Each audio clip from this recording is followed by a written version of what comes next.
welcome. I'm going to take a look at some wrestling toys from LJN. These were released in 1984, the ones that I have, and they had 5 different series, and then the 6th series only released in Canada in 1989. So this is a poster that came with one of my sets. I own 2 tag team sets, but they were sold individually as well. So I have Hillbilly Jim and Hulk Hogan, but if you bought them separately, they'd have their own poster. Each one came with a poster, and I know it doesn't fit in frame, but just turn it sideways. You can see the whole thing. They're nice little posters, but mine are beat up a bit. Guess I got them crushed at one point.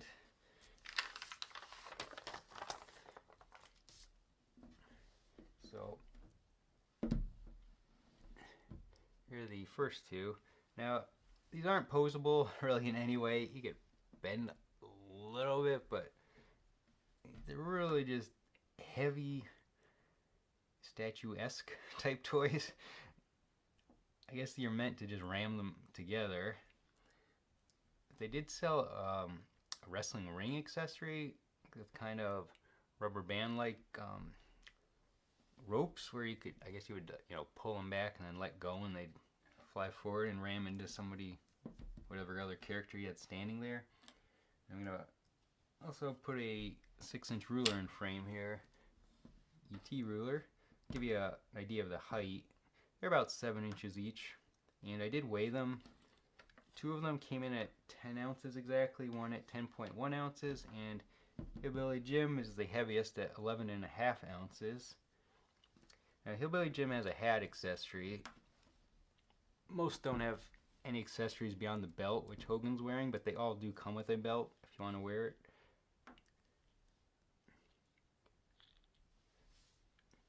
So they have some good detail. I think they make nice display pieces, but not very good toys.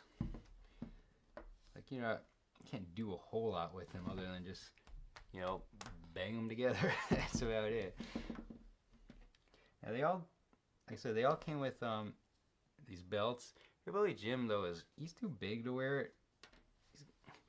You try to wrap it around him, and it's just it's just not gonna go. And I guess what you can do, you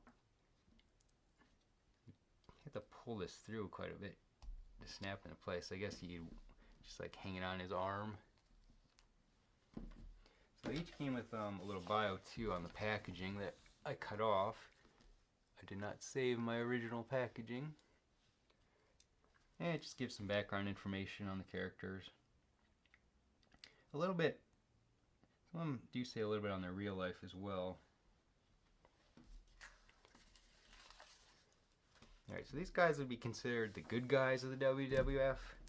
And my next tag team set would be called the bad guys. Because, of course, nobody was really politically correct in the 80s, and these guys are pretty much the biggest villains, I guess, of that time period. You have the Iron Sheik representing Iran, and Nikolai Volkov, the Soviet Union. Now, of course, not to ruin any kids' belief that it's real, these guys are basically acting. I mean, I'm sure it's not exactly safe. I mean, I'm sure it hurts banging around in the ring, but the characters themselves that they made up are just, for show. I mean, these guys are from Iran and Russia, I believe, but it was just all an act in the ring. Nikolai would sing the Soviet Union national anthem sometimes, and Iron Sheik would wave the Iranian flag.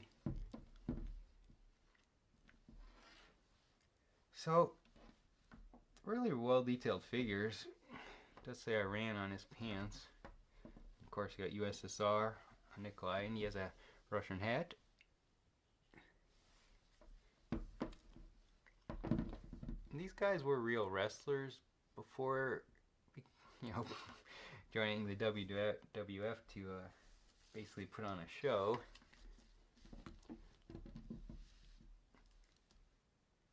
As the Iron Sheik's card says, he did win an Olympic medal in 1968 for Iran.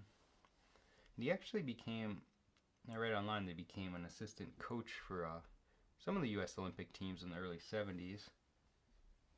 So, you know, they're just regular people. They dressed up to for show, and it made the WWF popular, and sure it made LJN quite a bit of money, but they still had trouble, which is why the toys ended in 1989. Because LJN shut down their toy business then. That's why the last series, the 6th series, only got released in Canada. Just a Canadian toy distributor picked them up. Now I do have some other toys. These are thumb wrestlers. These were only sold in 2-packs. So it's basically a good guy versus a bad guy. I don't know which sets I had because they were sold in a variety of packs. So you could buy Hulk Hogan versus Rowdy Roddy Piper or Nikolai Volkov. Same with Junkyard Dog. You could buy him with Rowdy Roddy Piper or Nikolai. So I don't know what sets I had. Not that it matters, but they pretty much sold like Hogan versus maybe 6 different guys. Same with Junkyard Dog. Then there were some other guys that had 2-packs as well. So they're thumb wrestlers, like I said. You stick your thumb in the back. I don't know if kids still thumb wrestle. We used to thumb wrestle when I was a kid without toys. You know, you just use your thumbs. So I can't do it with a left and right hand. But, you know, you get a friend. Since they sold them in 2-packs, you'd always have 2 wrestlers. You'd each put them on your thumb, and you'd lock your fingers together, and then you'd thumb wrestle, which with the characters, I guess the idea would be more or less to knock the character off someone's thumb, maybe. Real thumb wrestling, you just try to pin someone's thumb to their hand. And that's all I have to show with this video. I am going to have another wrestling video. I'm going to post it around the same time as this one. Then I'll just take a look at some of the other merchandise that aren't toys. And I'll have a blog post for these guys that I believe I'm going to combine with the other videos blog post as well. So it'll be one long wrestling post. So check for that in the description of the video. And thanks for watching.